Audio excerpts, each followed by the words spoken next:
કથા મંડપમાં ઉપસ્થિત ઋષિ મુનિઓને વિવિધ પ્રકારના પ્રશ્નો થાય છે અને એ પ્રશ્નોમાં ઋષિ પૂછે છે કે બંધ મોક્ષ સ્વરૂપ હિ બ્રૂહિ સર્વાર્થ વિત્તમ. બંધ મોક્ષ સ્વરૂપ હિ બ્રૂહિ સર્વાર્થ વિત્તમ. એટલે કે તમે અમને બંધન અને મોક્ષનું સ્વરૂપ સમજાવો.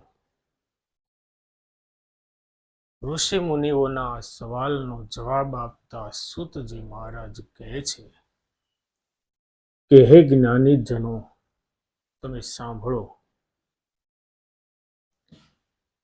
શિવ મહાપુરાણ મુજબ આપણે ત્યાં 8 પ્રકારના બંધનો છે. એમાં સૌથી પહેલું બંધન છે પ્રકૃતિ. બીજા નંબરે છે બુદ્ધિ. ત્રીજા નંબરે અહંકાર છે. અને 5 પ્રકારની તમન્નાઓ છે, તન્માત્રાઓ, જે શબ્દ, સ્પર્શ, રૂપ, રસ અને ગંધ. આ 5, એક પ્રકૃતિ, બુદ્ધિ અને અહંકાર, આ 3, ટોટલ 5 પ્રકારના બંધનો છે કે જેનાથી આ મનુષ્ય હંમેશાને માટે એક ક્ષણ પણ વિખૂટા ના રહીને સદાને માટે બંધાયેલો છે. આનાથી બંધાયેલો આ જીવ બદ્ધ કહેવાય છે અને આનાથી જે જીવ છૂટી ગયો એને મુક્ત કહેવાય છે. પ્રકૃતિની અંદર અથવા તો માણસની અંદર 8 પ્રકારના બંધનો થી આ જીવ બંધાયેલો છે. પ્રકૃતિથી દૂર થઈ શકતો નથી આ માણસ. પ્રકૃતિને વળગીને પ્રકૃતિ જે રીતે ચલાવે એ રીતે ચાલવા માટે ભલે મજબૂર થઈને પણ આ જીવને ચાલવું તો પડે છે. અને આ જીવ લોભથી મુક્ત થઈ શકતો નથી. એ બીજું બંધન છે. સારું નબળું કંઈક તો માણસને જોઈએ છે, પરંતુ શૂન્ય થઈ શકતો નથી. થોડો પણ લોભ તો માણસને છે. ભલે જીવવાનો લોભ હોય, હાલવા ચાલવાનો હોય, વ્યવહાર ચલાવવાનો હોય, પ્રેમનો હોય, થોડોક તો લોભ છે. બીજું છે માયા.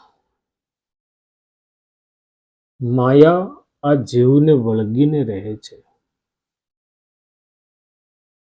અને જ્યાં સુધી માયા જીવને વળગીને રહે છે ને ત્યાં સુધી મુક્તિનું વિચારવું જોજનો દૂર છે.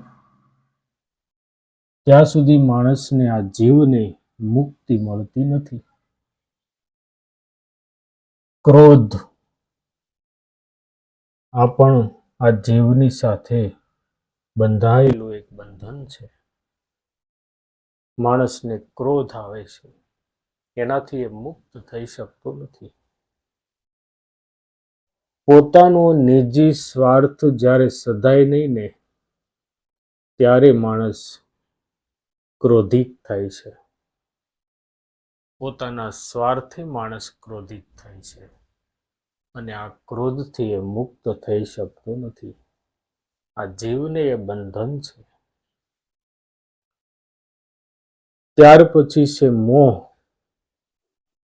કેટલા મોહમાં જીવતો આ માણસ સ્વતંત્ર થઈ શકતો નથી. મોહથી મુક્ત થઈને પોતાનું નિજી જીવન સારી રીતે વ્યતીત કરી શકતો નથી આ માણસ. એટલે મોહ પણ એક પ્રકારનું બંધન છે. ત્યાર પછી છે ભય. હજારો હાથી જેવું બળ હોય ને તો પણ આ જીવને ભય છે. દરેક જીવને ભય છે. ભય નામનું બંધન જીવ માત્રને વળગેલું છે. સમય ગમે તેવો હોય, પોતાની સાથે ગમે તે હોય. અર્જુનની જેમ, કૃષ્ણ જેવા સારથી પણ ભલે ને હોય. ખુદ ઈશ્વર સારથી હતા ને, છતાં પણ ભીતર ભય તો હતો. ભય એક બંધન છે એ દરેકને પકડી રાખે છે. અભિમાન એ પણ માણસની સાથે જોડાયેલી ભલે વસ્તુ બહુ નબળી છે, પરંતુ આ જીવની સાથે જોડાયેલી છે. આ જીવને અભિમાન પોતાના બંધનમાં રાખે છે.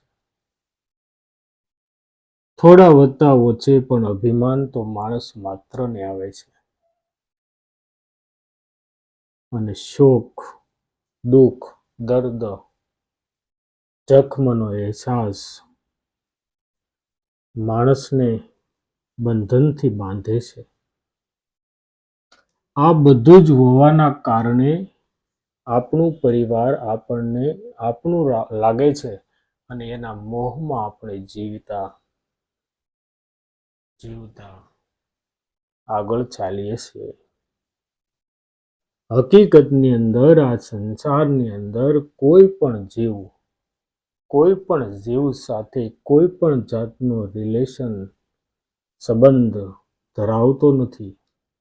દરેક સ્વતંત્ર આત્મા છે, પરંતુ મોહ, ક્રોધ, અભિમાન, પ્રકૃતિ, માયા આ બધા બંધનોથી બંધાયેલો માણસ